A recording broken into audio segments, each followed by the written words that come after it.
هغه صحابي راځي حضرت ابو هريره صاحب او د دې مخکې یو دا خبره واورئ.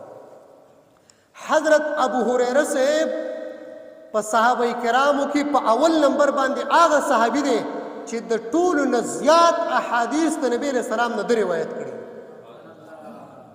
امام زهبي وایي سیر کې وایي سلپاس 15,000 احادیث دا ابو هريره صاحب روایت کړي. او دا ولې تاسو پته شته ابو هريره صاحب خو راغلی و نبی علیہ السلام ته او شکایت یې سره وړی ورته وایي ای د الله محبوبه زما حافظه کار نه کوي، قوت حافظه مې کار نه کوي چې ستاسو نه یو حدیث واورم که نه نو زما نه هیر شي په هغه ساعت باندې، دا قوت حافظه مې کار نه کوي. نبی علیہ السلام ورته داسې نه وي چېرته کې ډاکټر له لاړ شه هغه مشکل کوشا ده ته زه ښکارم نه نبي سم ورته دا نه وي.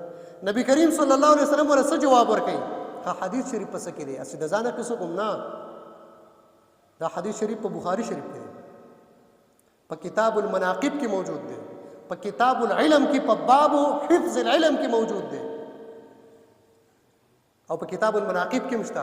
خان نبی علیہ الصلوۃ والسلام ابو هريره صاحب ته سوي وای ابسط رداءک یا ابا هريره، اے ابو هريره صاحب راشه کېنه او صادر دی وغوړوه، صادر وغوړوه. نبی علیہ السلام گویا چې داسې وایي چې ای زما صحابي نن چې دله صدر کوم په لاسو کې نشي رانغښتلی، په ذهن کې نشي کېنولی، نن دله دومره صدر کوم چې دا صادر وغوړوه چې په دې صادر کې درته واچوم او د ځان سره ویسې.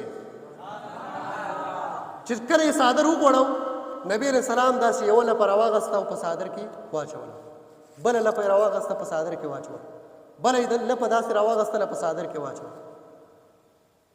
ابو هريره صاحب ته وایي دا صادر داسې راغونډ کړه او د ځان سره یې ونیسه. هغه وایي ټیک ده حمل پې کوي خو دا که د دې زمانې کس وی که نه نو ته چې په دې کې څه وي ما نه قمقل جوړوي تش صادر دی دغه کړی دی هسې دا چلو کوم اوس ما ته وایي چې دا راواخله دې کې دي څه دا خو کږې خبرې کاږه خلک خو کږې خبرې که نه نو دوی به دا اعتراض کوو چې په صادر کې خو څه شته نه او څوک وایي نبی علیہ السلام ته د غیب علم شته څوک وایي نشته. راشه حدیث وګوره ته خو د غیبو د علم خبره کې او راشه چې نبی علیہ السلام غیب تقسیموي او که نه یې تقسیموي. نبی علیہ السلام غیب راواغسته داسې شیشې چا لیدلی نه دی، غیب راواغسته صادر کې واچول. ابو هريره صاحب ته وایي راواخله دا صادر ځان سره ونیسه.